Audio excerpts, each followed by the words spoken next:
So there will be like a little introduction thing that is like all the other little introduction things where there's like a 30-second and then I blah, blah, blah, and such. And we can just basically start that by saying, is my sister Gorgon? And we're just going to hang out together. Ha, ha, ha. Mm-hmm. Ferocious. Yeah. Good on you, cousin. You found the Gorgon Posse podcast of Medusa Rising. I'm Esmée Streachailt, founder and editor of this joint, and we seek to deepen support and coalition among feminists globally and to publish new writing and media by women everywhere on Gaia's thrumming earth. You can find all of our world building at medusarising.org. You can also find us on Substack. Please share, download, share. We feminists must be our own algorithm. That is the postmodern magic. Here we go.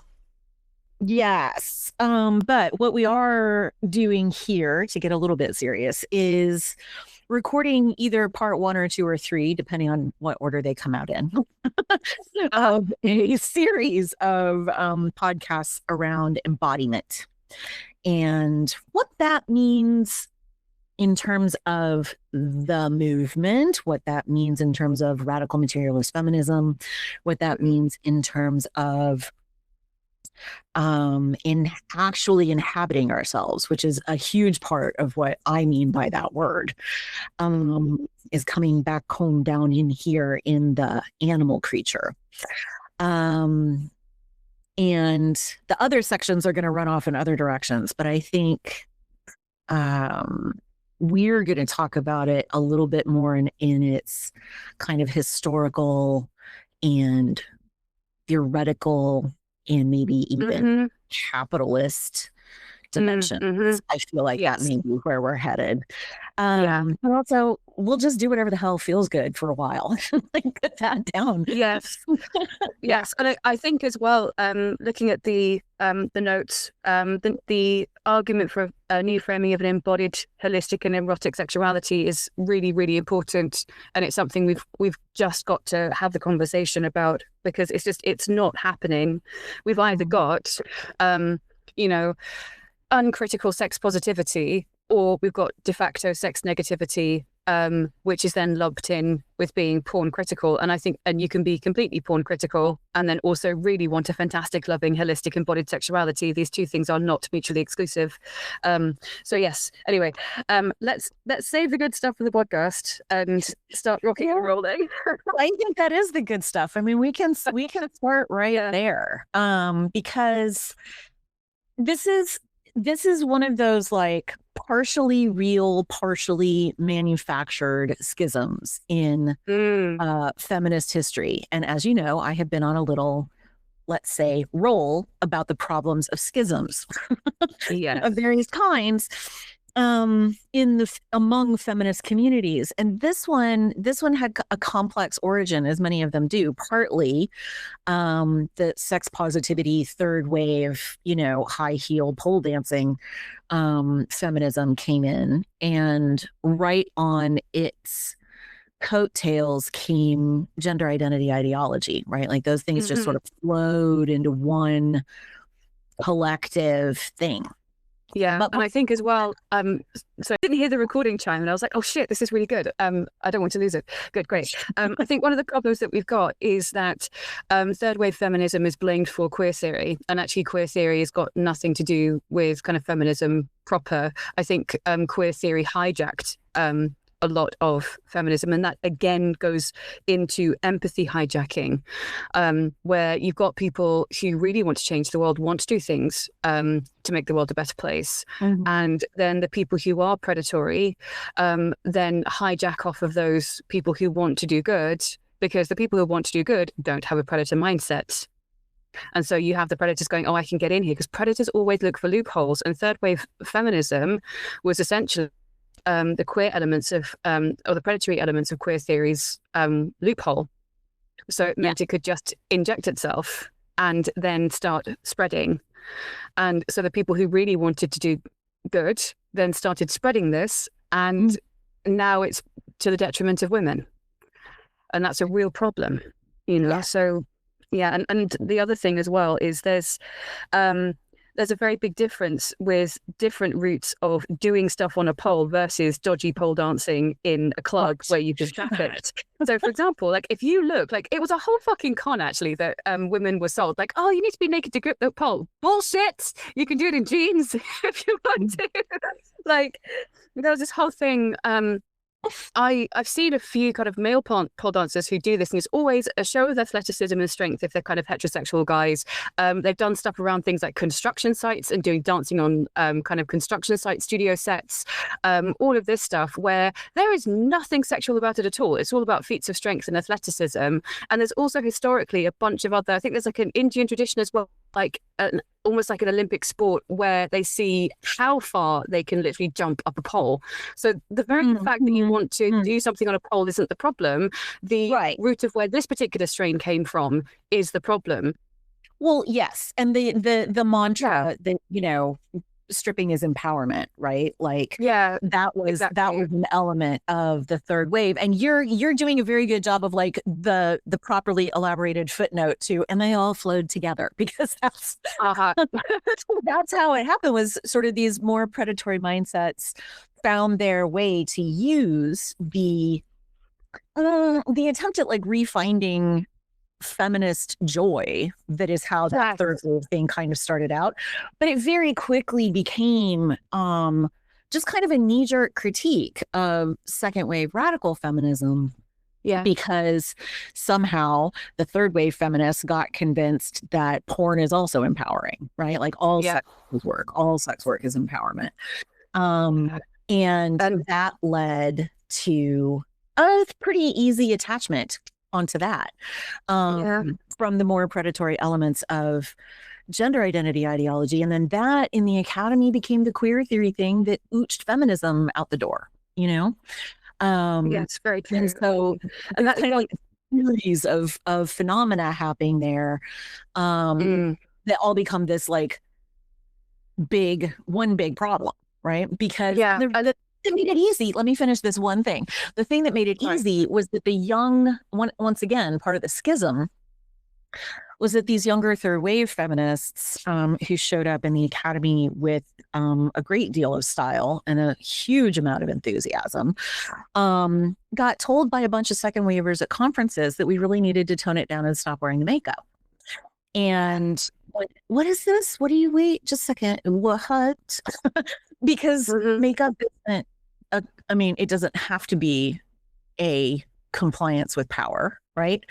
No, and then the second waivers were like, wait, analysis of power, you know, et cetera, equals changing the way that you live life. The third waivers, of which I was originally a part, were sort of like, sort of. And then they got mad at the older women, just sort of ended up surrendering the analysis of power, which is what let queer theory, gender identity ideology kind of work its way into, and whatever was going on with fucking Judith Butler, because her reversals and insides and outsides kind of flipping back and forth in her writing made actually analyzing power impossible. Right. But before there's a schism between straight women and gay women. Right. And that was partly down to straight women not understanding the politics at stake for a long time.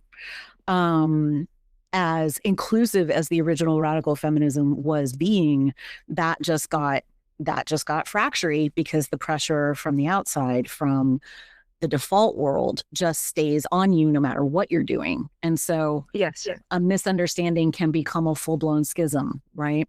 Absolutely. Pretty easily.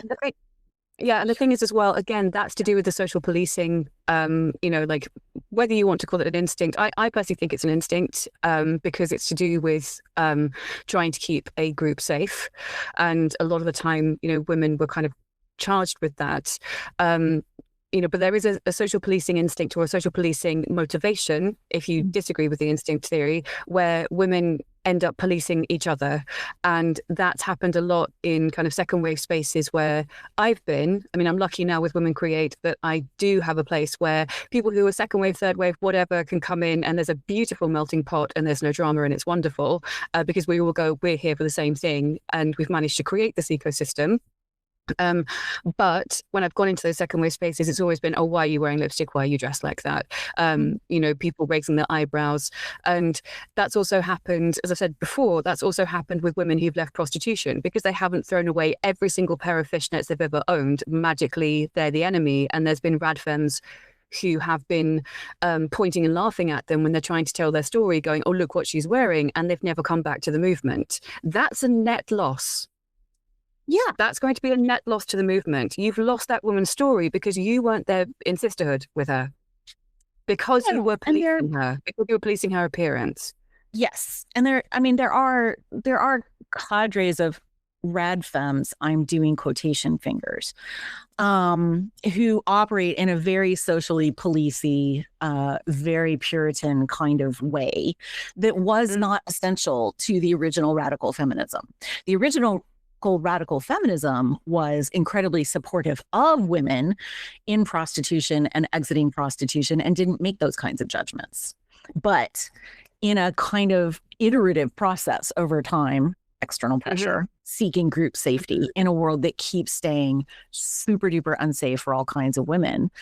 Yeah, there are women who get super judgy super fast in a way that the original, I think, sisterhood did not intend. Yes. There's always been a huge difference between being supportive of a sex worker, right, of a prostitute, and saying that sex work is work and it's exactly the same as accounting, which it clearly isn't, you know? So exactly. And I think those two things get blurred sometimes. And I've seen that, you know, get blurred. Because they think, looking at the psychology sometimes, I think they think that some of them, not all of them, think that if you let anything in that is not 100% dyed-in-the-wool trad rad femme, that de facto that means that the movement will crumble, and that's not actually true. And I think there's so for example, so if a woman comes in and is wearing makeup, they will automatically assume what her, you know, basically what her beliefs are, and then sort of pull rank based on their idea of what she believes. And that's not always true. Most of the time it's not true, especially if you're new to a feminist circle trying to figure out what the fuck it's all about, you know. So trying to get the landscape, it's hard. It's hard, especially if you're wandering around on Twitter and Tumblr and, you know, running into a whole bunch of people who call themselves a bunch of things, you know. Twitter's poor. I honestly, there's no I genuinely think there's little to no sisterhood on social media because of how the algorithms will just split people up. And it's a radicalizing machine, or it's a radicalizing piece of software, or platform.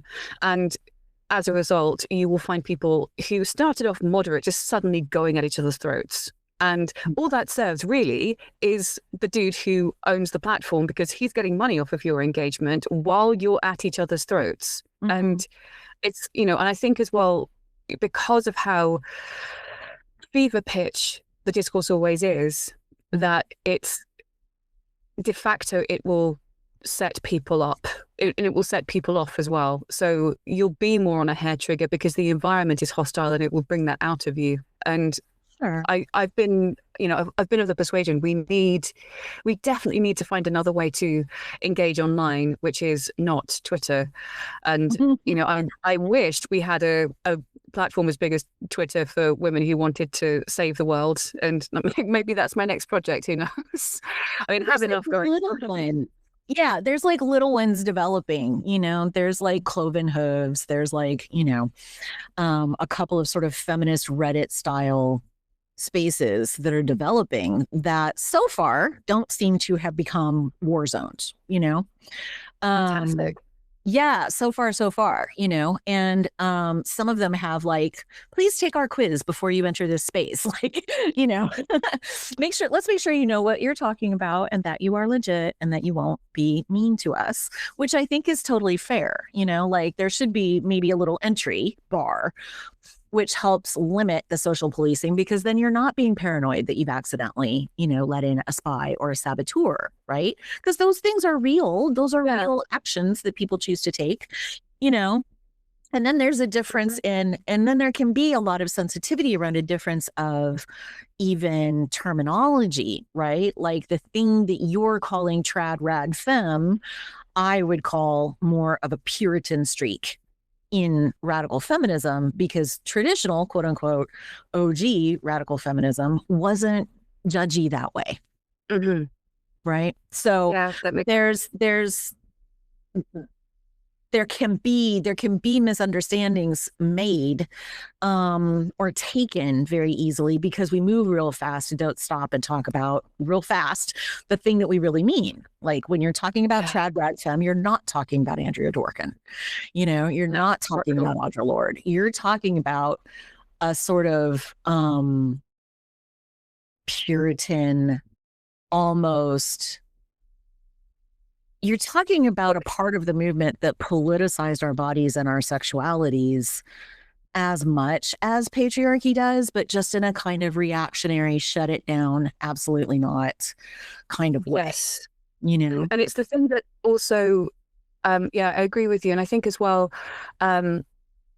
looking at it, I think it's the thing that started in the late 70s, which then gave way to identity politics in the 80s, and is now in contemporary rad femme spaces is seen then as the grassroots rad femme.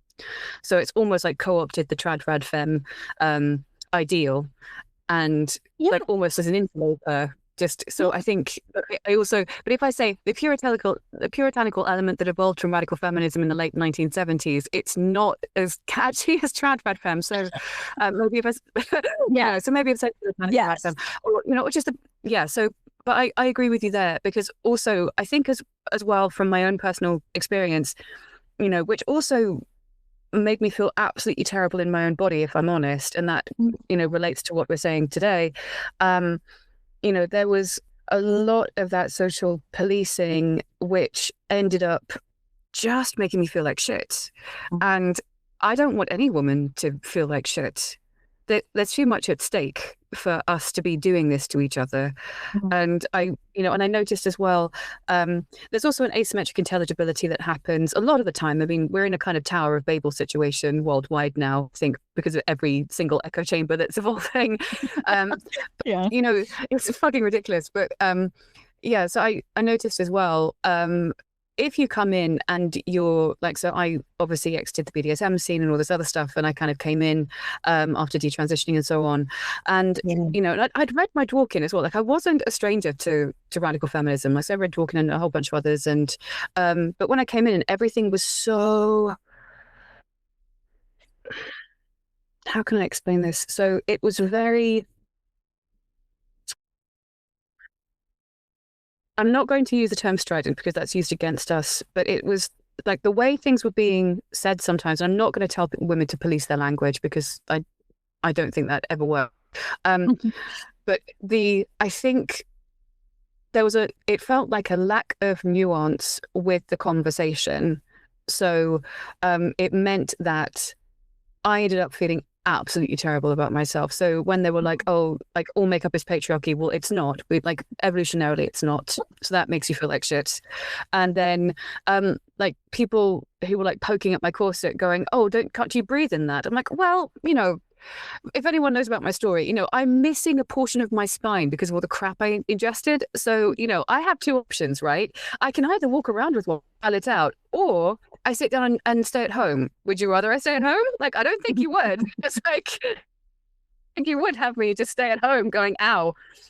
So there was, and I get there's a lack of understanding, and there's all of that sort of, what the hell is this person doing here type thing. But at the same time, I still think you need to be welcoming to people who are a bit different to you, and at the same time not overly police them to the point where they feel like they want to leave. And that really is, it's a line that I don't think we've managed yet, because you can very easily be on the lookout for predation, which is, again, largely a male thing. You can be on the lookout for predation. You can be on the lookout for things that are anathema to your ideology, should you want to be. and at the same time also be welcoming to people who would be interested in what you have to say, and who want to learn more. And I know it's a tough line sometimes, but at the same time, I think that's the only way we're going to advance, is to have that melting pot. Well, I think that you're right about that. I mean, it's one of the things that I want for Medusa Rising, is that it not be one of those overly policed spaces. I want us to be able to have complex, intellectual, historical, philosophical, aesthetic, conversations about the world that we want to build. And I, for one, would prefer that world be as colorful as it can be. I think the thing that we see in almost every aesthetic that comes out of sort of, capitalist patriarchal spaces is that even if it's very brightly colored, even if it's very made up, it's also really narrow, right? Like Mar-a-Lago, right? Like those women all look exactly like each other. They're uninteresting. They're all iterations of each other, and it's uninteresting, or the sort of like uniform face that's coming out of Hollywood now.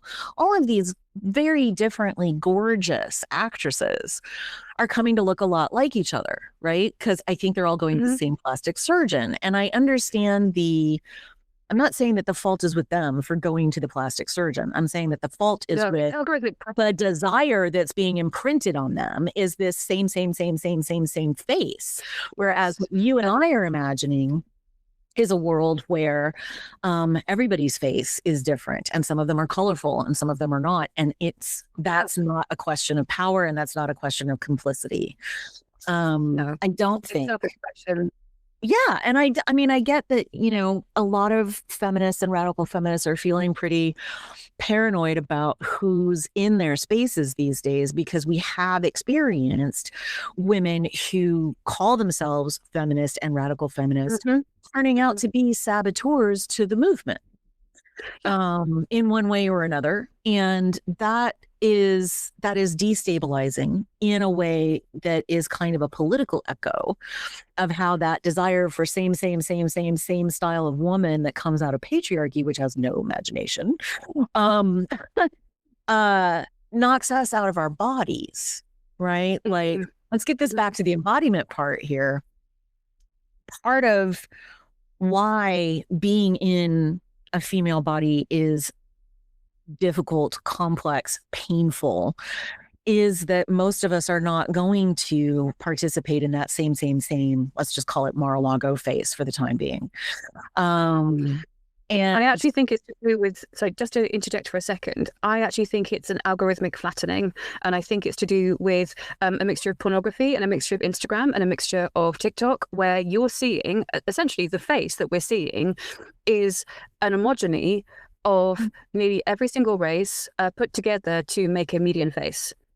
And it's then a supernormal stimuli on top of that. So then you've got this pornified idea of what the stereotypical perfect face is going to be.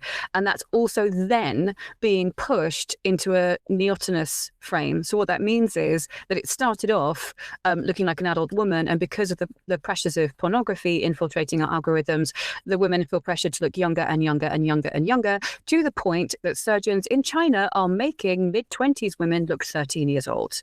Like, it's like the surgeries are becoming insane. Yes. And so they will do things like, so say, for example, there's now plastic surgery cement being put into women's skulls to make them look more like children's skulls. They are putting filler behind their ears to make them stick out so they look more like children. And that is coming from plastic surgery in China. And then there's also the surgery from South Korea, but China is pushing the neoteny thing a lot. But again, it's all from pornography, it's all from anime. So it's all from hentai and things like that. So, and all from, well, essentially the predators in the culture pushing neoteny, because if you're a child next to a fully grown man, how the hell are you going to be autonomous? That guy's going to have the power. And if you are forced to be childlike, then you are going to be embodying that rather than embodying your authentic self. And then you are going to be either a proxy to power or you're going to be a victim of power. And so that's what's happening. And this is what makes it difficult. This is what makes walking around in our actual bodies hard. Is that degree of like male gaze portified demand for childlikeness, right, isn't just a pressure to look young or maintain your health, right, or be well cared for, or whatever the code word is that they want to use out there in the media. It's code for weak. It's code for manipulable. It's code for prey. And yes, we know that we're walking around in a world that if it's not actively preying on us today, could tomorrow. Because there's just too many of these dudes walking around loose, right? From the highest echelons of world power to, you know, the absolutely lowest rank in any society. And yeah, there's this thing happening around the whole Epstein revelations that it's like, well, it's just elite men who act like this. And I'm like, no, sugar puss. Oh, shit. It is men of every echelon, of every race, in every culture. Don't try to make this a class thing that only rich men do because they can get away with it. No, there's more of it because they can get away with it. Yeah. I mean, they have more impunity, but let's just be honest. Men who commit sexual assault experience a very great deal of impunity. That's why only 2% of cases, 5% of cases in the U.S. get to a courtroom and 2% find a conviction, right? Yeah, like 2% in the UK at the moment as well. It's it's a tiny number compared to the vast scale of the damage, and we're not including all of the forms of embodied and psychological damage that happen in a culture as violent as many patriarchies are, right? So the idea that only these super rich dudes are the ones who are experiencing that level of impunity is kind of insane. But what I'm getting to is that I have for a long time referred to that condition as like the background radiation or the background noise of male violence that women inhabit, right? Yes, that's the context that we live in. And because it lands on our psyches through the media, but when it lands on the bodies of our friends, when it lands on our bodies, either through violence or through sexualized violence, these are all forms of domination and control. And so the body is the thing that is vulnerable to that. So we and even when we try to defend ourselves against it by gaining weight or losing weight, becoming anorexic, by sometimes, in some cases, for some women, transitioning, what we're trying to do is take that vulnerability. We're trying to become unavailable to it, right? And even that punishes the body. So we're stuck in this like kind of perfected catch-22. Right. Yes, and not only that, I have to say as well, anything that you can do to escape male predation and entitlement, they can then fetishize and re-eroticize with like pubic hair and things like that. In the really extreme fetish forums now, and more kind of bizarre side of things, they're fetishizing that. On OnlyFans, there are some women who will grow their hair because the men either find it sexually attractive, or they see it as a way of publicly humiliating a woman, because then she has to go around in public being hairy, and they'll get off with the humiliation. Anything that like bald heads, shaved heads, that's a fetish. Anything like anorexia is a fetish, or a kink. And the guys who usually like that will even group together and pay anorexic women to go and have photos taken of them and just laugh if they cry. Like it's really monstrous out there. And, because I'm writing a book on pornography and fetishism at the moment, and it's really dark. And whatever you do in order to try and escape the male gaze, they can then re-eroticize because it's a predatory arms race. And the antithesis to that is not dissociating and getting away from yourself and hiding in something which they can then re-eroticize.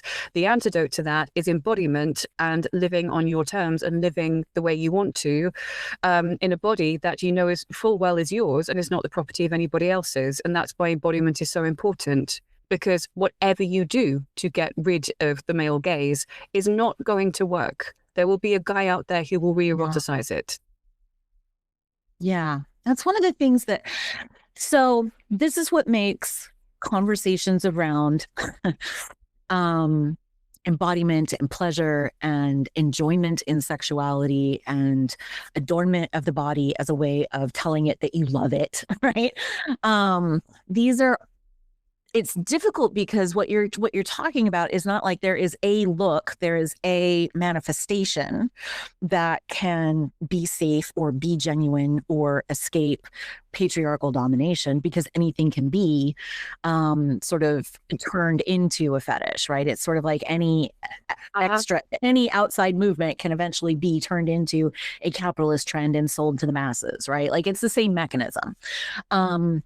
Yeah. And so what we're talking about, anything that is exploitative, it can be, right? Anything can be. But what we're talking about is really a different in, I hate to put it like this, we're talking about a difference in vibes, right? Like we're talking about a difference in being around people who are happy to let you embody yourself in any way that you want to, versus someone who's encouraging to break with patriarchal standards as a way of humiliating you for their sexual pleasure. Like the question is there a domination motive involved? Not what does a person look like? Yeah. Is there a domination motive involved? And the subtlety of it is part of what's so hard. It is. And I mean, this is the thing as well. It's like also not every single person is going to be up on what's currently being fetishized. Like that is, that's for the Gail Dines of the world. That's the Joe Bartoshes of the world about. It's not everyone is going to be put up on. It's grim. It's really grim. So this is why, and so I understand this is why people go, oh, we'll question the choices that you have and where they come from. And it's fine to question those. And the unexamined life is not worth living. But I would also argue the overly examined life isn't worth it either.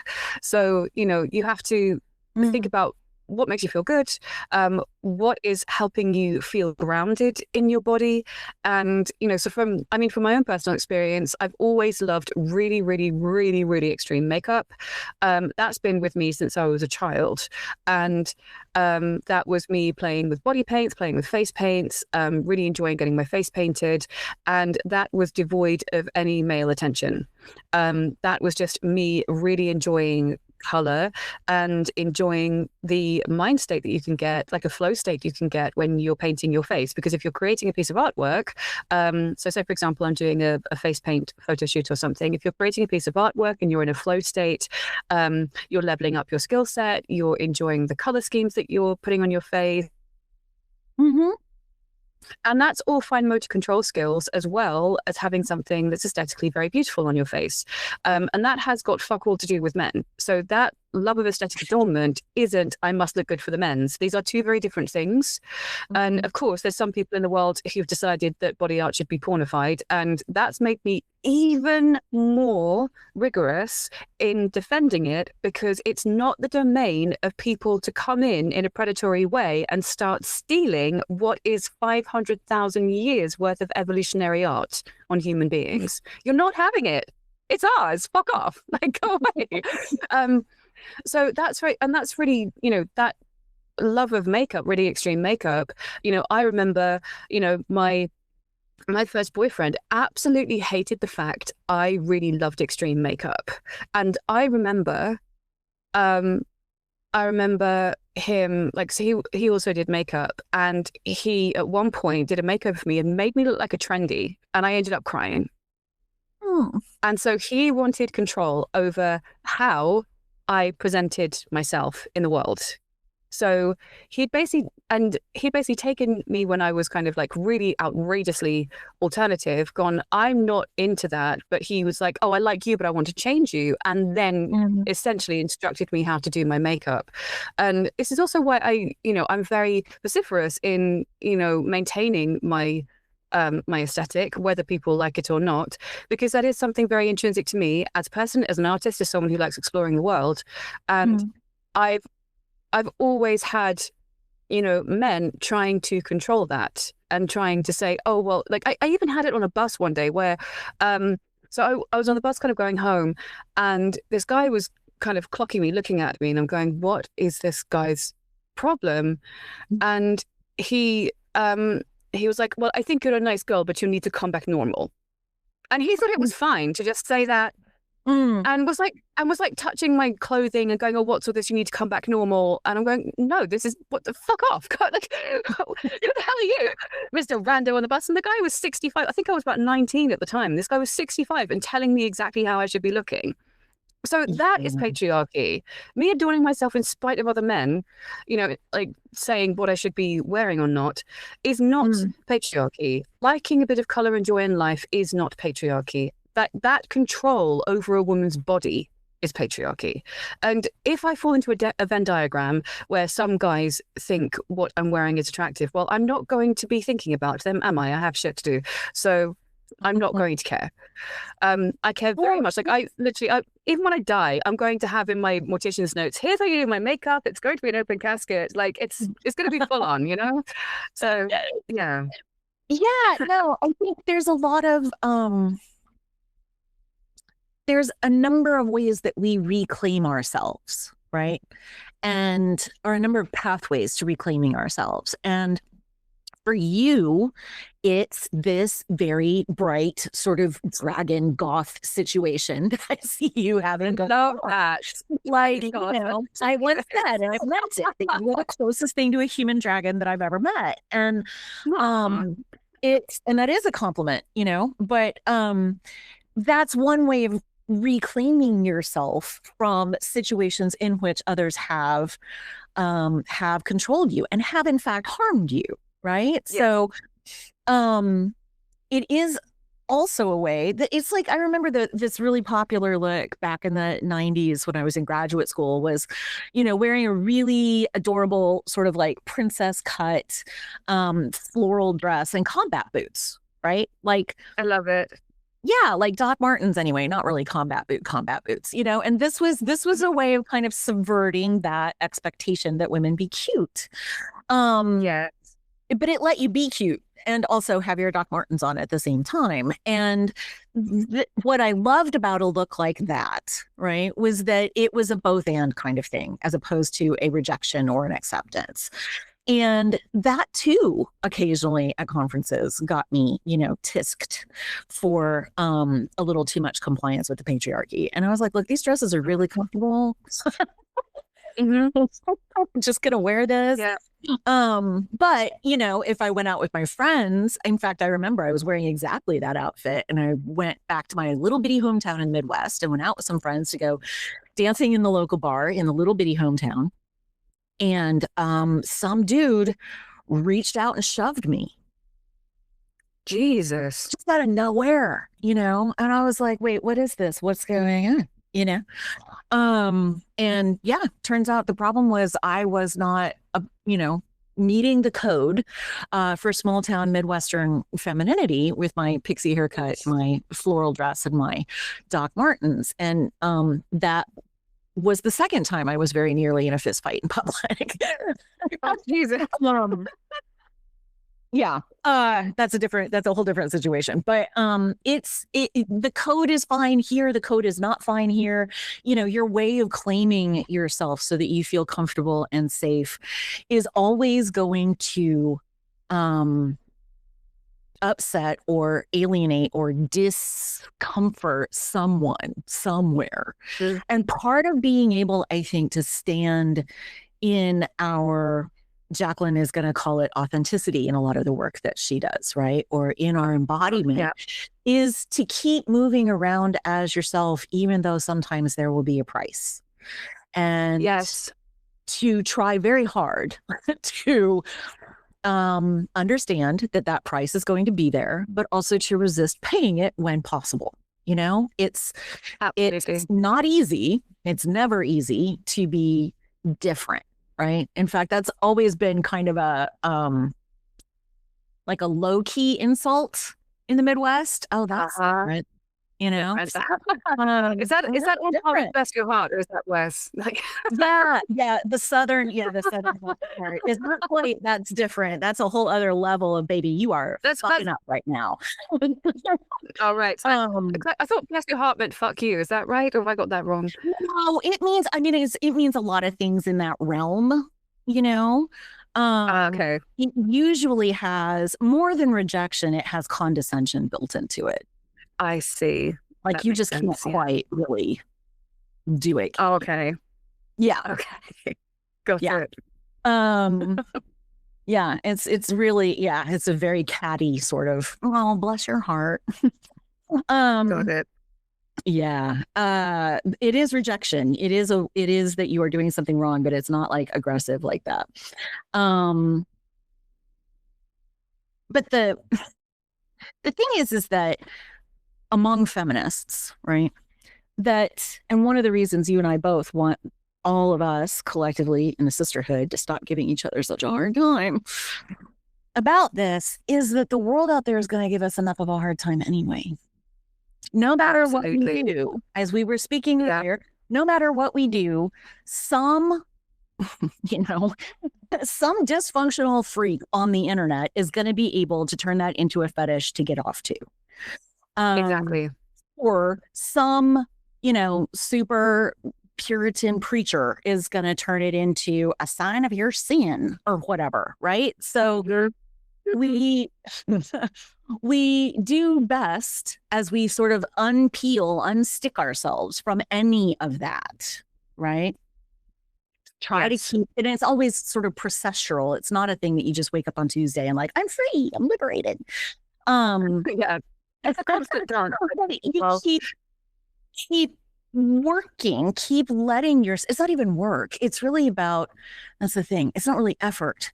It's like, what is your way of being in the world that makes you, as you would say, happy, that is pleasurable, that doesn't require you to feel like you're hiding, right? Or to feel like you're making room for other folks.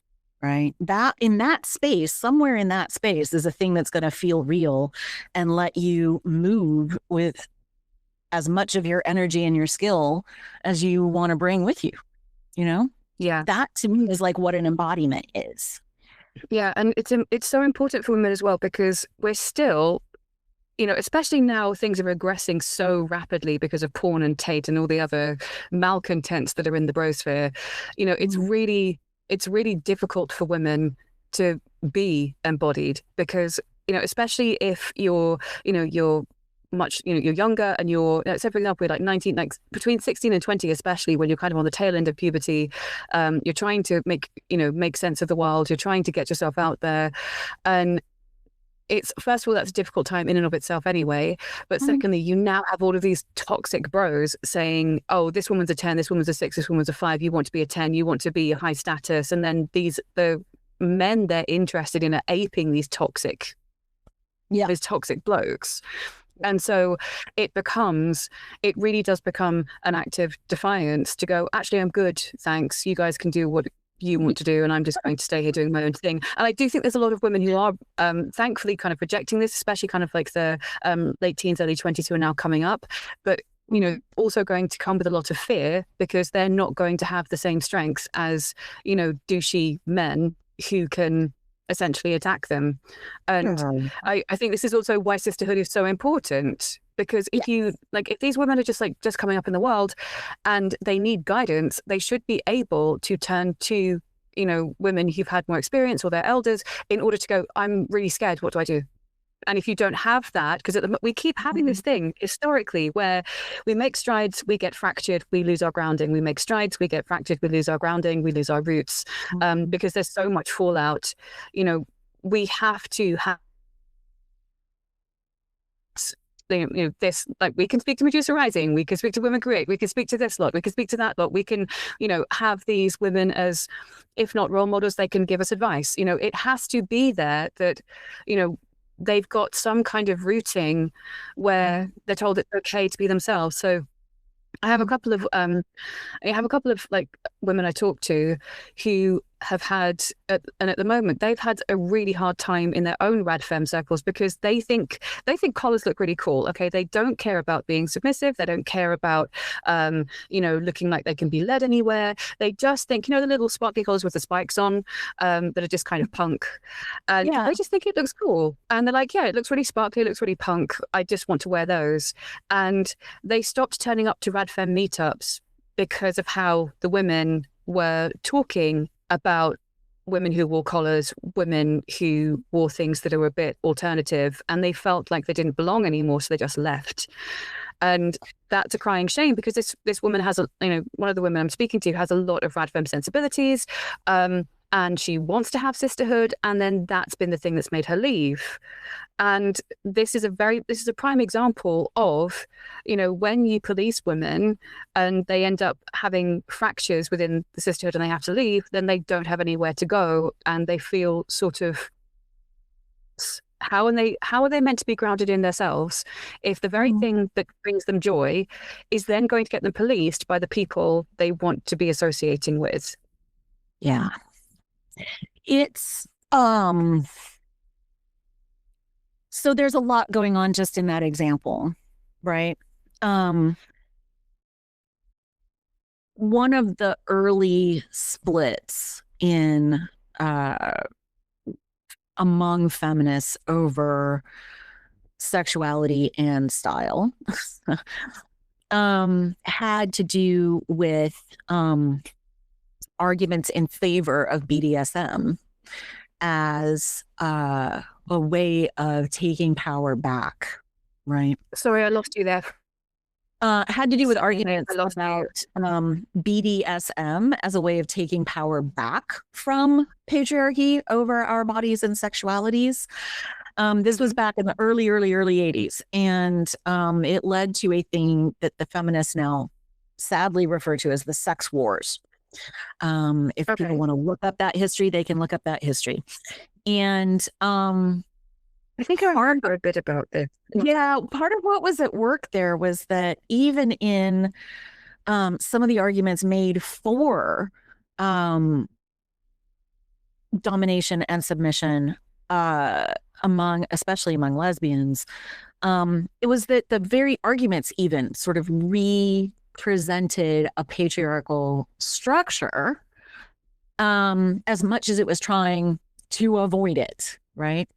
And this, I think, this is my read. Others might want to comment eventually and interject or tell me differently. But my read is that some of that schism and some of those arguments were so intense that the fallout is still inherited, right? So that even if a woman presents punk, which can be easily confused, right, with sort of a BDSM look, quote unquote, even if that's what she's up to, that can trigger like a really sort of defensive, reactive thing in some of the other feminists. And it would do us all good in those cases to just take a breath, right? And have a conversation that isn't about the collar she's wearing, but that's about her feminism, and find out what kind of a student or teacher or ally you have there, right?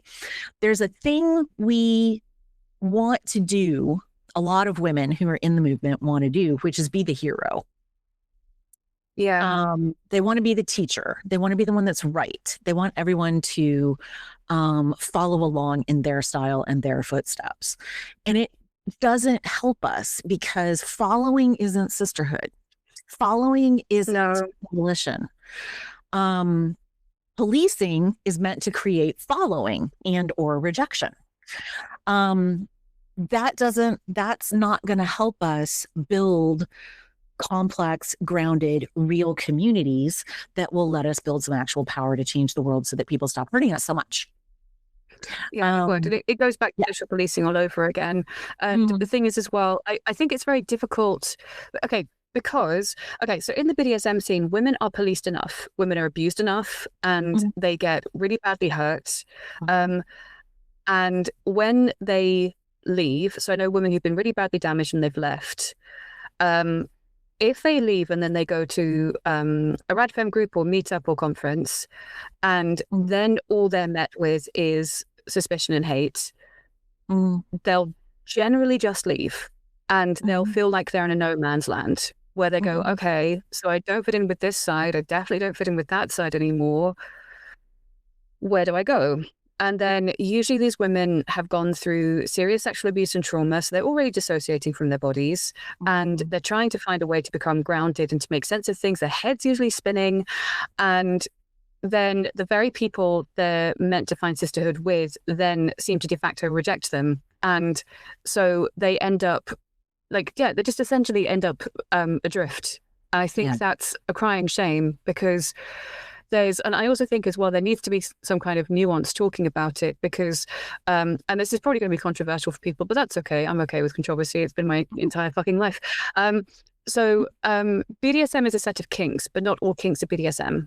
So what you've got, if anyone has a bit of a wonky sex, don't want to hurt anyone, but they have like odd things they quite like. All they have is the framing of the predatory BDSM scene, where the majority of the large clubs are set up by predatory men, who then inform the structure and then do things like let rapists and abusers into the club. As long as there's no active police conviction, they will let rapists into the club. They're the predators. And so that, I've had direct experience of that. And so if there is, so essentially you've got this framing of the BDSM scene, which generally selects for male predation, and they have nowhere to talk about erotic embodiment or atypical erotic embodiment, because anything that's seen as non-normative is then seen as de facto predatory and weird, and it's not. So, say for example, if you have a highly autistic woman who thinks, oh, I don't know, shiny metal's a turn on, right? First of all, who the hell is that hurting? Literally nobody. And then, if she's rubbing herself up against cars in public, yeah, that's exhibitionism, and that's non-consensual, right? There's definitely a consent violation, there's a boundary violation, there's property violation, there's a whole bunch of things going on there. But inherently, if she just thinks shiny metal looks hot, then that in itself is just an atypical expression of sexuality, usually because people who are autistic have a tendency to pick up paraphilias, but female paraphilias are generally very different.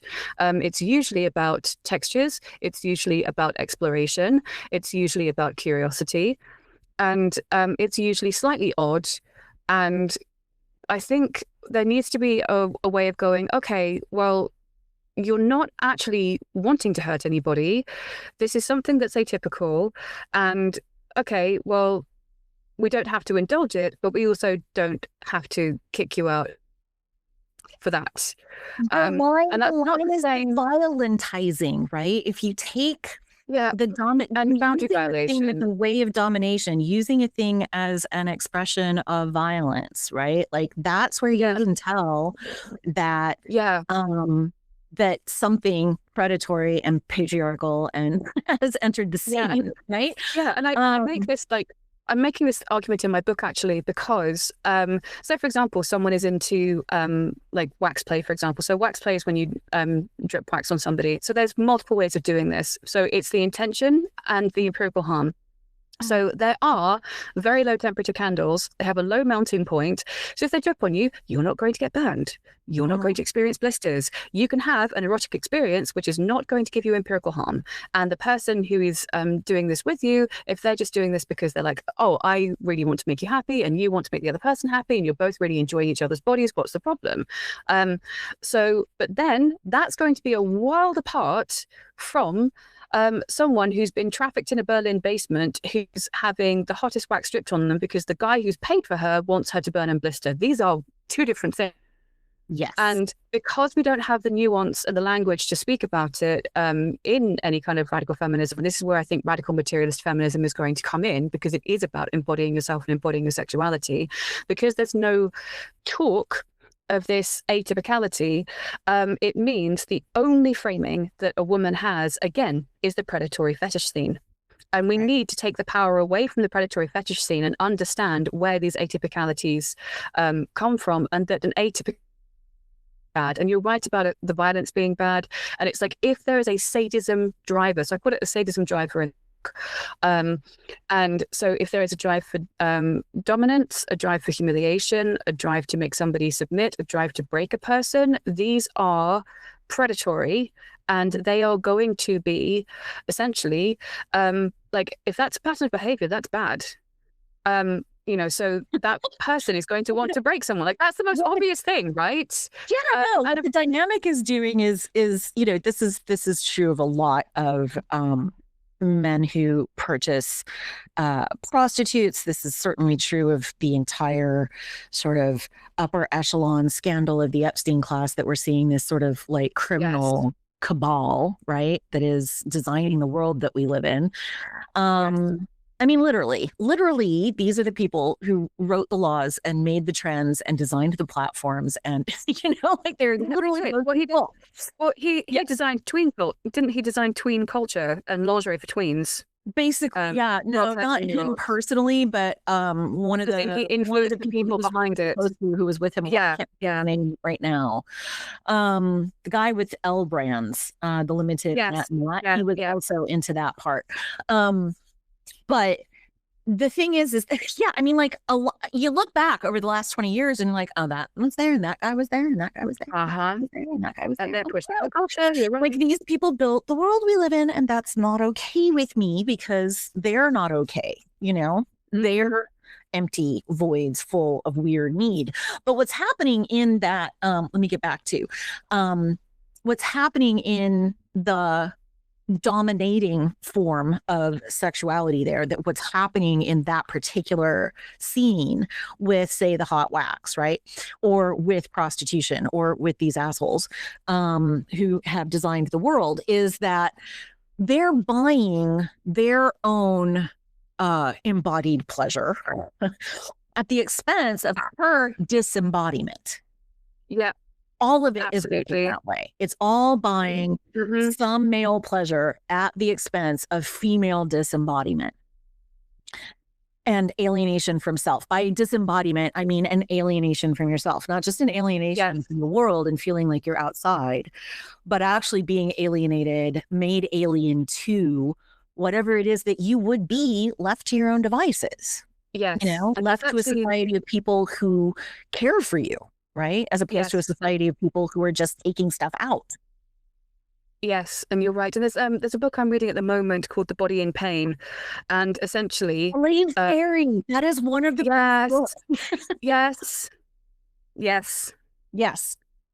Please elaborate. Go forth. Yeah. No, I was just going to say that essentially, you know, you have pain essentially is the unmaking of self, because when you are trying to relate to yourself and all you're having is pain and suffering, that de facto is going to be dissociation, because you literally cannot feel the entirety of yourself if your body is centered around pain. And it's actually something that fibromyalgia sufferers experience, where and actually, oddly enough, quite matter-of-factly enough, sadly, a lot of women who have fibromyalgia end up in the BDSM scene because their pain is so badly managed by the doctors. They go and get beaten up in a dungeon because focusing on that pain is functionally easier for them than actually dealing with the daily pain of their muscles and their bones and their joints. And that isn't advocacy for getting beaten up in a dungeon. That's, wow, these women are in so much pain, they will actually go and get another form of pain to detract from this, because the medical industry is so misogynistic. It's just not bothering to figure out exactly what's going on with women suffering from fibromyalgia.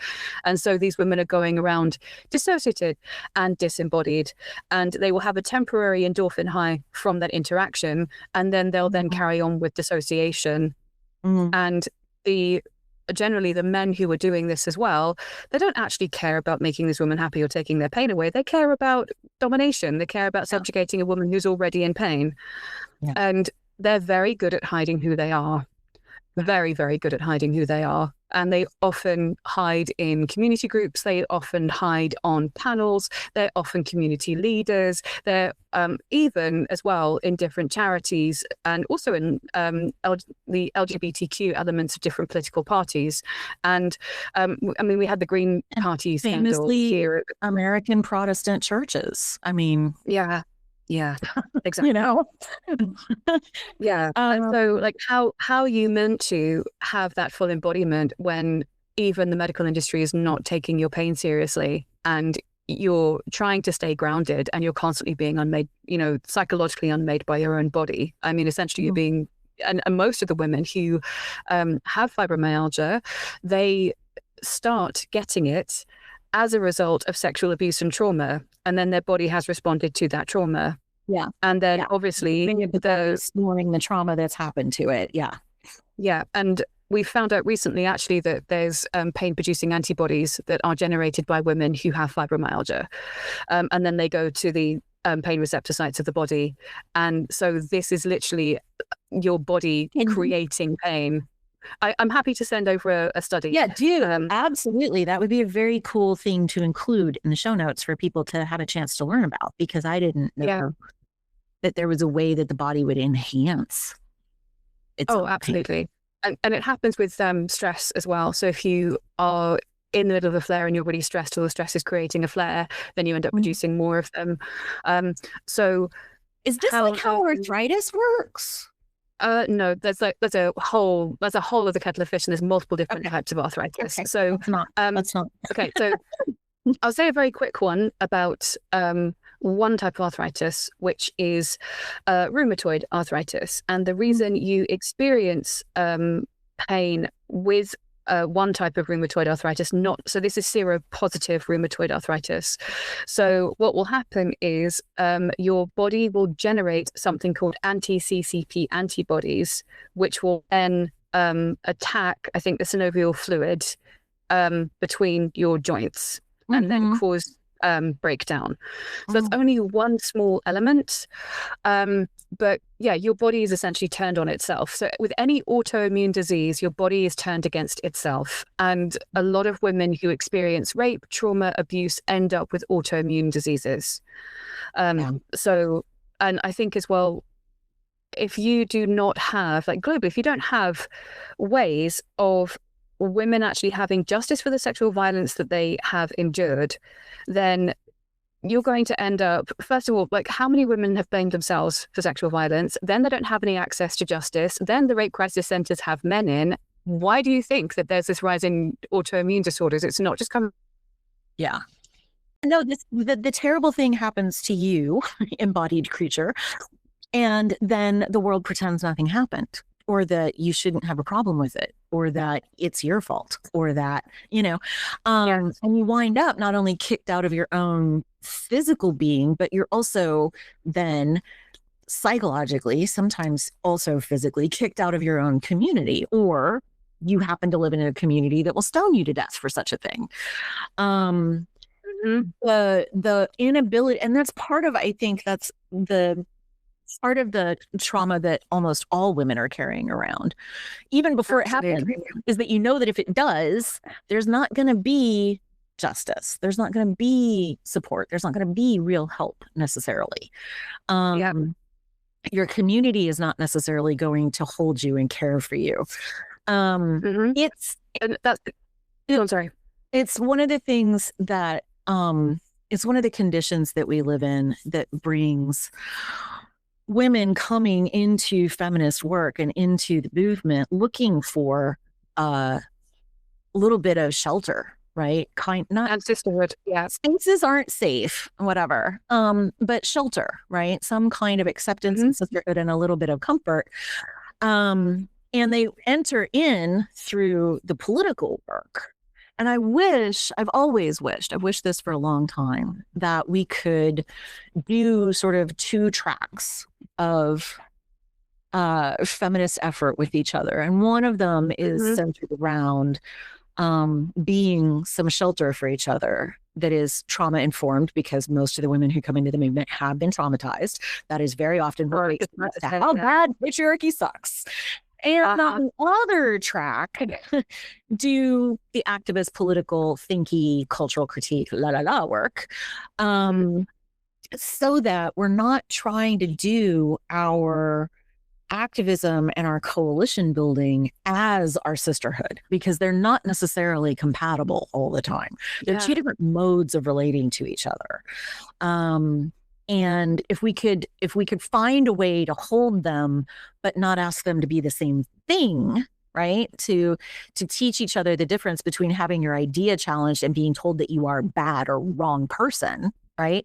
If we could do more of that in movement, I think we could build something that's much more solid and much more durable, and that itself would be headed already in a stronger direction toward matrix or matriarchal forms of organization. Because in those cultures that still exist, you just don't see the kind of crazy, from everywhere, unpredictable, stochastic violence and pressure that creates, and the opportunity to be, totally free to hurt people with absolute impunity. Like, you don't see the deformation of human beings into either the alienated, crushed thing or the monster, the predator, in societies where that weird, fucked up, fucking background noise radiation thing. You don't. Yeah, like in the muscle, it's not like that. Yeah, exactly. In the muscle, it's not even heard of. And this is why I've got, like, in Women Create International, I've got 3 golden rules, which is disagreement is not hate, conflict is not abuse, and be excellent to each other. And that works really well. So, we have a Socratic dialogue facilitator. So if anything does break out in real time, we have someone who will literally talk with people and try and understand exactly where they're coming from, and also say that it's okay to disagree. And every single woman in in the groups I have, they know it's okay to disagree, and that you're not going to be chucked out for disagreeing. You're not going to be chucked out if you have a bad day. You're not going to be chucked out if you have a traumatic response. And I've also got different places where I signpost them to. So if they're going, actually, this work is crushing me and I need help, well, guess what? So there's different psychotherapy networks I can refer them to.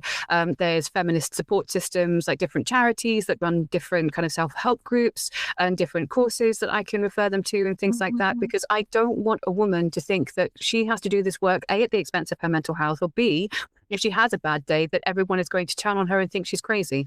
Because I've seen that in feminist spaces where if a woman is acting out of trauma, they've kicked her out.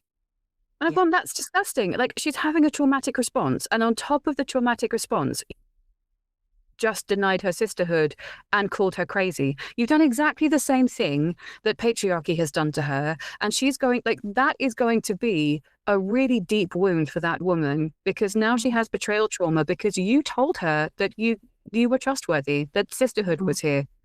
And I absolutely despise that. It's one of the things I've seen so many times when, I've seen that in kind of different groups.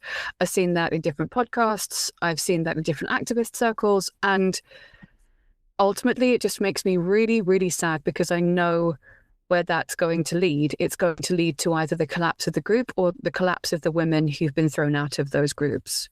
And either way, that's going to be a net negative for, trying to solve the problem of living in a patriarchal shithole of a planet.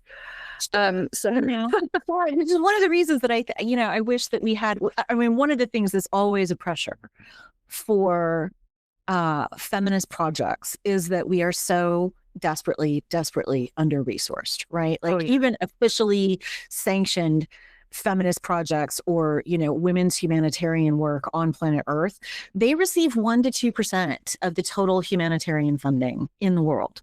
And the ones that are just focused on women, right? Yeah. So imagine what us outsiders are operating with, right? And it makes the need to be sisters to each other, on top of trying to do the world-changing work, extra pressury. Which is why when I say I wish we could work on 2 tracks, I know I'm making like an insane ask. I know that that's a lot, but I think it's an opportunity right here in this podcast to say that it is a huge risk for women to come to political movement looking for a social community, right? Because they might not be operating as the same thing. And so I want to find, like, it's one of the things that, Women Create is working to do. And it's one of the things that I also want Medusa Rising to contribute to, is having kind of two tracks in our conversations. And because of this, because some of the women who want to come for community and for like intellectual shelter anyway, because it's virtual, versus the work of building coalition globally, that's about issues, right? That's about political, social points of pain and problem that need to be dealt with from a whole bunch of different perspectives. And you can't like work both of those levels really of world making at the same time. And sometimes not even with the same people, Yeah, sometimes that's true, yeah. Because in coalition, you're asking folks to come together around an issue with all of their perspectives, and at the same time, not insist that all the groups in the coalition adopt any one other group's entire perspective and entire project.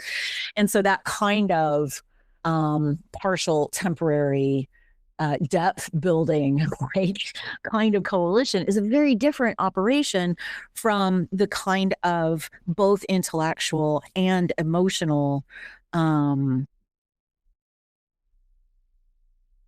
I just lost my word. That's okay. Space. Let's just call it space. Like being togetherness, right? Like the being together of women in order to support and nourish each other. They're just such different.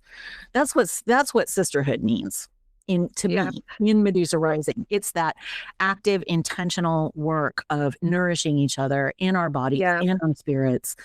It just isn't the same register of self and existence and work or effort, right? Or being that doing this much more sort of philosophical or political or strategic kind of thinking is. They just take different parts of ourselves. They do. I mean, the thing is, when I, everyone who's in Women Create they know that, this is a supportive atmosphere, and that if they have the space to do strategy, they do strategy. If they don't, then they don't. If they want to be part of the core group, then they can be. And if there are people who really want to do kind of top level stuff, then they can do top level stuff.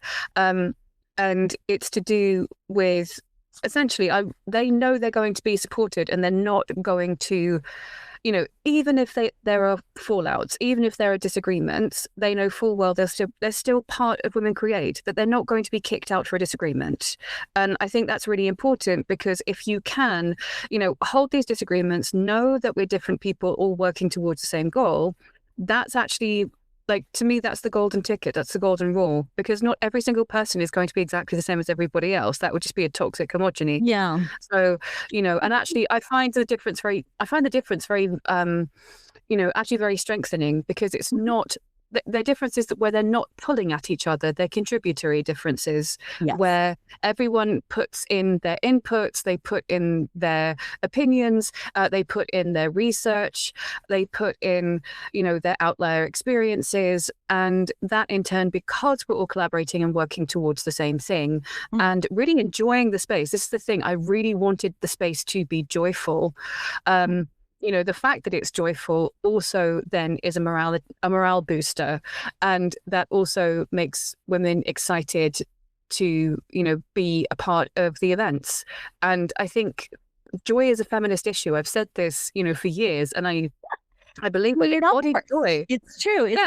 It's part of not collapsing and giving in, right? Exactly. And it's what lets us be at ease in our physical selves. Like, there's a woman I learned this from, who was it? I can't remember. Anyway, some TED talk or some shit that I was listening to a long time ago.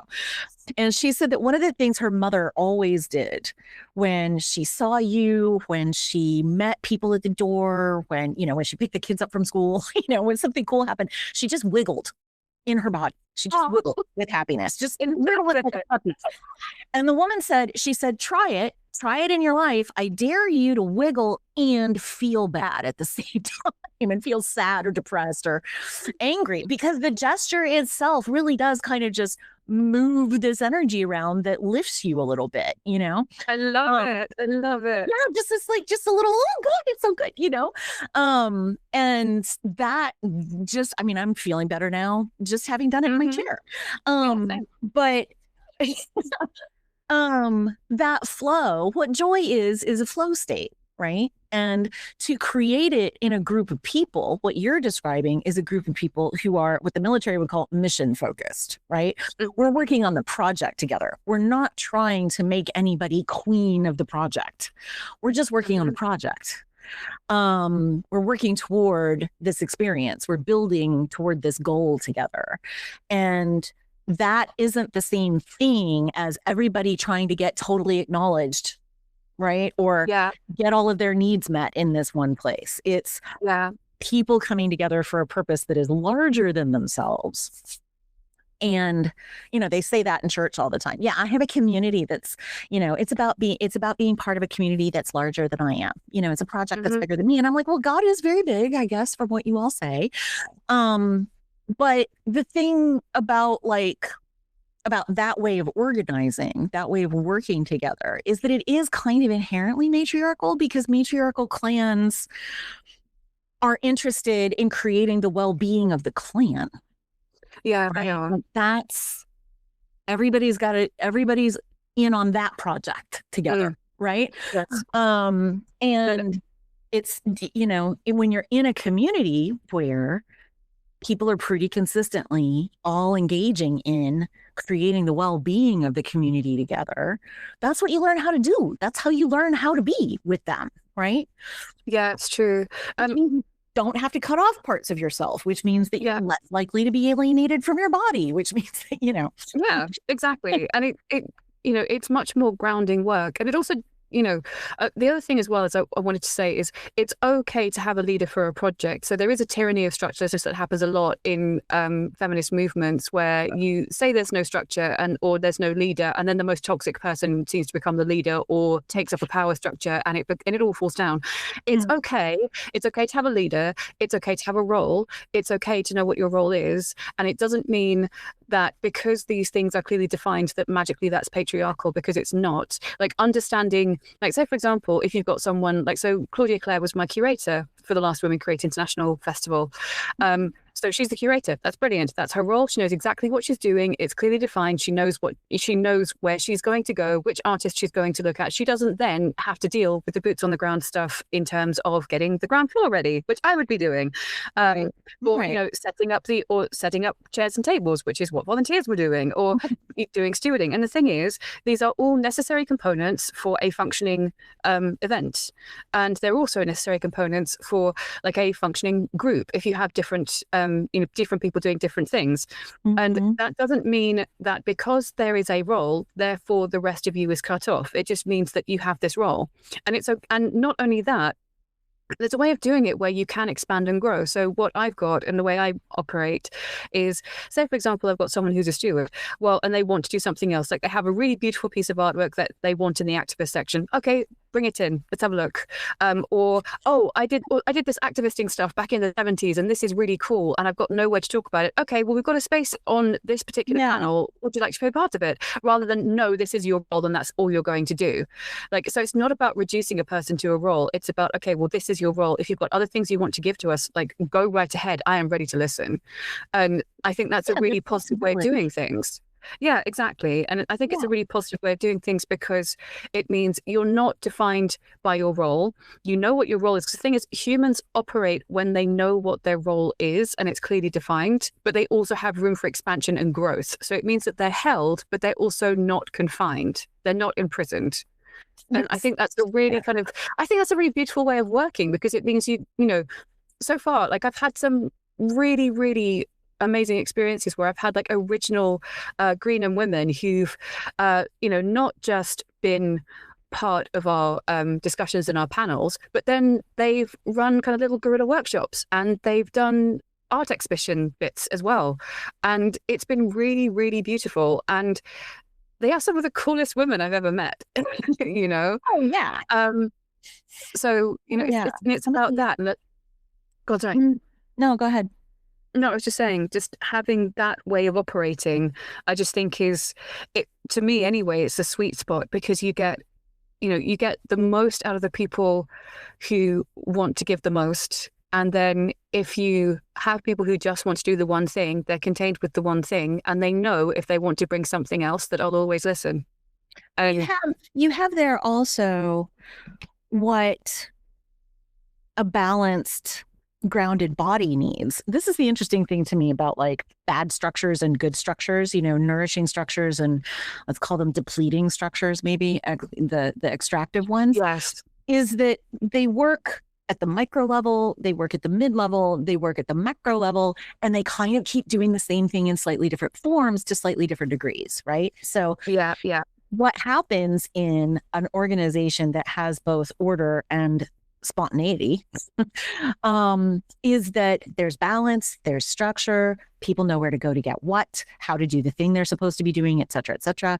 It's not just like, but at another level, it's like a body that's contented and grounded and supporting a complete life, right? Or a full and enjoyable life, is one that both has structure and has its own order and has room for spontaneity, right? One of the things that the many, many, many impositions of the patriarchy do to us, I'm making a squashing gesture with my hands, everybody, I'm like squishing my hands together, is that it restrains and restrains and restrains and narrows and narrows and narrows, right? So if we go back to the beginning earlier in our conversation, that's what's happened with like the Republican look or the Mar-a-Lago face, right?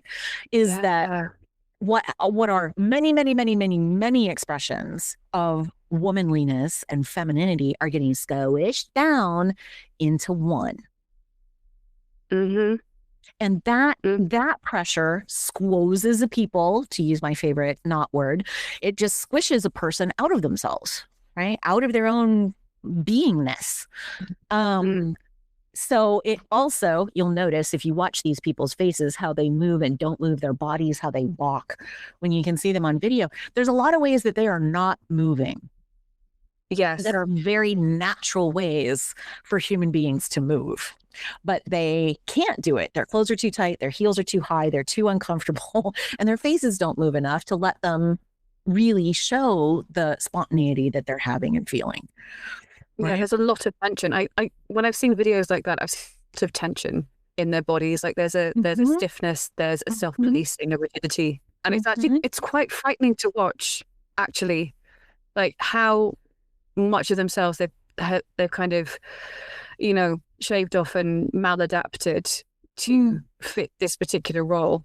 And like you can, like, I mean, I'm of a singular point here, but like I just can't look at it without seeing, like, 'cause the men look fine. The men look like having a whale of it. They look relaxed, right, and not frighten anything. Yeah. Or, you know, yeah. Yeah. Well, I think a lot of them look frightened. Or look quite tense. You're not wrong. I don't see anything. Yeah, I don't see natural movement. I don't see any joy. I just I see a lot of repression in there. You know, it's quite sad. Really close to power, supported by some of the richest people in the world, and they seem like they're not free. Possibly relax.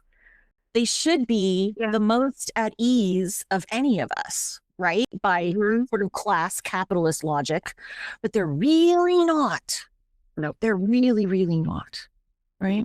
And that's the other thing, like that's connected to the other thing that's got me pissed off about the Epstein class and the criminal cabals, is that these are the same people that for the last 10 or 15 years, longer, but really intensely for the last 10 or 15 years, we've been taught to look up to, right? To emulate, to think like. Yeah. And there's everything in it is somehow spiritually or physically deformed, right? Like has been interfered with in a way that the more we study this, the more we look at this class of folks, the more we realize they're sort of exempting themselves from their own humanity, you know? I think for some of them, for the predator class, this is their humanity. And then they've dragged people along. So I'm very much a proponent of the Zimbardo's The Lucifer Effect. And I would implore every single person on the planet to read this book who's interested in human behavior. So it's a linchpin moment in social psychology. And he's the guy who came up with the Stanford Prison Experiment. And he thinks, well, essentially, the Lucifer Effect is how good people turn evil. So argument is that you can get 90% of people on the planet to do terrible things with the abdication of responsibility and the environment basically saying it's okay. And I think those are nice people. Yeah, nice people. Yeah, and so there's like 10% of people that can't be swayed, but then the 90% generally can. And this is how you get war atrocities. This is how you get, lynching. This is how you get all of this other stuff, because you've got this abdication of responsibility. Yes. There's been other experiments as well. But this is, to me, a linchpin moment because it demonstrates exactly how society can be groomed by predators and can be groomed by antisocial men, because antisocial men especially can turn pro-social men antisocial, whether it's through predation, whether it's through porn, whether it's through power, like the 3 Ps. So this is like, it's the perfect text for understanding the mess we're in now. And I just think if we have to realize that there's going to be women in there, especially who've been groomed into the power structure. And we need to start realizing exactly where this grooming is taking place. Now, obviously with the Epstein files, we know more about it now. But essentially, the higher up you are on the food chain, the more money you have, the more you're going to think the world is your hedonistic playground. And this is one of the biggest reasons why we've got the mess we're in now. And the antidote to that, which Zimbardo talks about, is essentially the hero effect, where you have to nurture the heroic imagination. So the idea of, so for example, you've got someone wanting to commit suicide, you need someone who's going to step in and step up. You're going to need someone who's going to run into the burning building. You are going to need someone who is going to stand up and say, this is wrong. You're going to need someone who, if there's kind of, fascists having a Nazi rally and everyone's saluting, that one person's not going to be doing that. And we need to nurture those. We need to nurture those. Yeah, middle-aged, sort of like menopausal aged woman in the 1970s, right? She's got her coat on and her handbag, and the Nazis are having a rally around her, and she's behind one of them. I've used this picture somewhere before, and she just like with this purse is about, the picture is taken as she's swinging the purse at the back of this Nazi's head. And she's not the person you expect to be the hero, right? No, but in a condition like hero is kind of a big pressury word, but like in a condition where we're all living in these miasmas of evil and this sort of cloud of always potential violence, right? Being who you are, standing in yourself, being not a nice person, but a good person, they're different things, right? Oh, a good person is always nice. Yeah. Person is most certainly not always good. Yeah, right. Exactly. The act of, I was just saying this to a friend of mine the other day because we were talking about the surveillance state, blah, blah, blah. And I was like, look, just the act of being yourself, just continuing to be who you are without making any changes in a context as repressive as this one is rebellion. That may be your bit. That may be how you communicate bravery and courage to someone near you, is just not hiding, not trying to be other than what you really are, that you've been for the last 40 years of your life. If you don't change that, you are maybe not, getting out in the street and messing stuff up, but you are definitely telling the man to go fuck himself. You're not going to change yourself because of this situation. Yeah. And actually, especially in a group, that's really important because, so when I was at Philia for the first time, there was a woman called, I think it's called Pauline Macobichou. She's a French photographer who does Women Are Not Afraid. So we take up the street, if you like. And so it's just women who are basically embodied in themselves, giving zero fucks, going to places where we then have our photo taken. And it was just women who were not stereotypically adorned, who obviously kind of like radical feminists or rad femme adjacent, who just were wearing like t-shirts, jeans, like just literally just walking in the streets. And there was a massive group of us, and the energy shift was fucking palpable. It was amazing. So there was men suddenly just clocking us, going, what the hell is going on? There's all these women out here not giving a fuck. And we were just walking. We were walking to have our photo taken. And because we were doing it with purpose, and women were pretty kind of grounded and embodied and not kind of, fawning for the guys. I don't think there was a single high heel between us, actually. There, at one point, I remember this explicitly, there was a guy who threw a bottle cap at us because he just didn't like the fact that we were taking up space. Right. And he was like, he was on a bike and he just threw a bottle cap at us. Yeah. And so, like, just being in a group of women who give zero fucks and taking up that space can really do an energy shift. Just even on the street. Like this to me was one of my formative experiences, and I'll be forever grateful that I was a part of it, because it does experienced, essentially a group setting like that before, where it was, okay, we're here, we're women, we've got this to do, let's go. It was brilliant.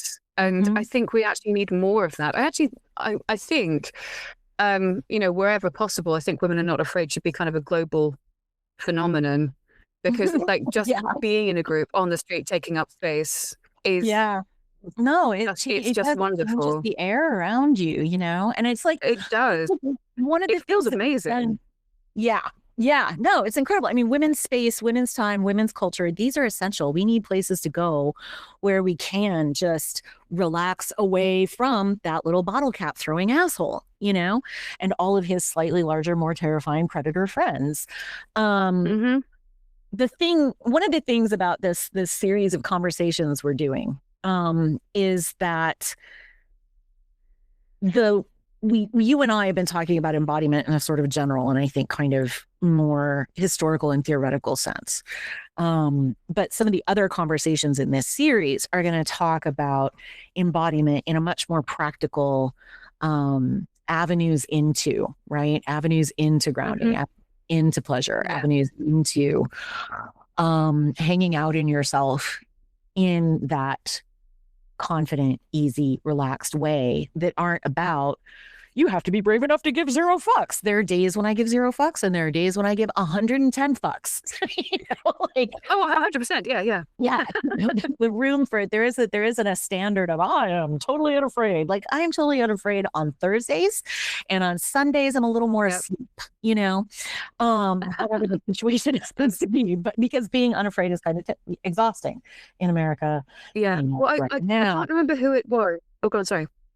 But I just kind of wanted to point out to the listeners who make it this far with us, because we've been talking for a solid 2 hours, is that a lot of the other conversations in this series, and a lot of the work that Jacqueline's going to do with us through the soul crafting part of Medusa Rising, is going to have to do with that sort of exfoliation and healing and really just unwinding of tensions and traumas, so that we can feel more physically in ourselves and then move from that place in whatever the moving from that place way is that is right for each of us, and I'm really excited about how that's all going to unfold over the next several months as we work through these things. It's going to be awesome. Yes, and I'm going to be having a conversation with Jacqueline very, very soon. I'm really excited about it. Yes, and by soon you mean in mere minutes. You're listening. It's like I'm doing a double feature today, people. Yes. Yeah, exactly. But, and I think it's, like embodiment is really important, just because, like we said, we're in a society that breaks women down into component parts. It's objectification by default. It's disembodiment by default. It's breaking down, molding and shaping by default. And to come back to yourself is actually psychologically an incredibly important thing. And I think as well, there's I think it happens more easily sometimes with older women, because I think perimenopause just does something to you. You know, your estrogen like lowers and you start giving fewer fucks, which is great. I can tell you on the other side of that process that two things happen to you. One, yeah, your hormone levels change. So some of the activity that's going on in your brain changes. But the other thing is that you've lived long enough to know a lot about who you are and to have done a lot of things in your life. And at that point, you can stand on all of that.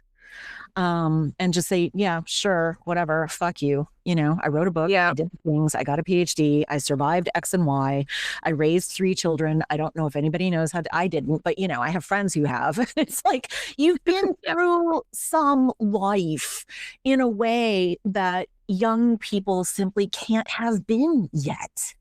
Yeah. It's not their fault they're inexperienced. They're fucking 20 years old. Like, there's just an accumulation of experience and self-knowledge that is itself a little more grounding than being like 25. It just isn't the same experience at all. And also, you know, your hormones shift and you are a little less, let's just say, acquiescent, tense. Yes. And like, I think I do think, like, looking at the postmenopausal, the menopausal women around me, like, there really is like a peak fuckatitis that happens where it's just, you know, because you're walking on eggshells for just such a, you know, like, quite a lot of your life, generally speaking, at least on average. Yeah, at least on average. From what I have experienced, women are much more kind of, you know, tense, anxious, walking on eggshells. And then peak fuckatitis occurs, and it's a splendid thing. And then you've got the societal thing of like, oh no, older women are crazy. I'm like, oh, I wonder why that's there. I wonder why. Because now, like, women are just not taking any bullshit. They've realized who they are. They're confident. They're assertive. They want to, you know, they will, you know, go for what they want. Like, generally speaking, bother them. They'll walk away from fuckery, and then you're calling them crazy. Yeah, really. Part of the disembodiment is that thing that we learned, the male gaze, that teaches you to see yourself from the outside, to think of yourself in terms of how other people literally are perceiving you. Right. And you become like your own internal mirror, right? Checking yourself all the time. And that gives way eventually. Sometimes it gives way because you succeed on your terms in what you accomplish. Sometimes it gives way because you have raised your children and you know something about who you are through that experience. Sometimes it gives way because your hormones shift. Sometimes it gives way because you get free of something that has been oppressing you for a long time. But you just, it's not this really brave, big, unapologetic. It's just a sort of like, you know, I've seen all that shit before. It's becoming, yeah. Well, I hope you and Jacqueline also have a really good time today visiting. I know that conversation is going to be a number of different elements of this whole multidimensional embodiment thing that we're trying to talk about. So I'm really excited to see what comes out of that and get to sharing it too. This is very cool.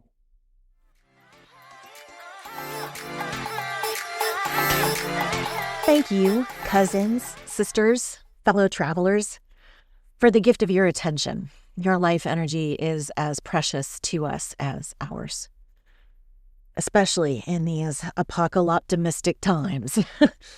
Stay rad, stay witchy, ward each other well, because it feels like